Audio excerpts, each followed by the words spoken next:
Today, we begin our series on Yahawah's fall appointed times, or what we know as and what we call Yahawah's fall feast. Over the last few years, it's been a question: how do we recognize these feasts? When are they?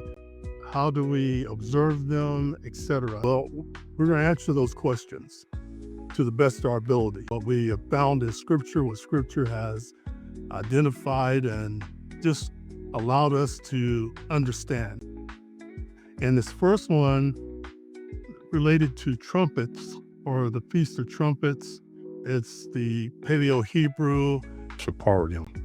And we've mentioned this, I believe, in previous studies, but it's also known as the Day of Awakening.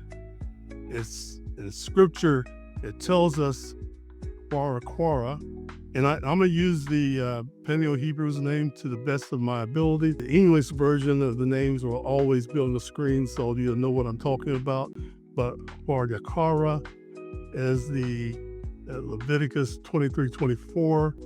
Here we see where Yahawah is commanding his people to rest on the first day. And we'll talk about this word rest here in just a bit. But to rest on the first day of the 7th month, and to remember this day with trumpet blasts. So that's why it's called Day of Awakening, or Trumpets, Shaparyam. And that means trumpets. This is this is not just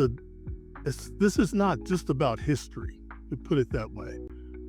It's really about, it's a living rehearsal of his plan.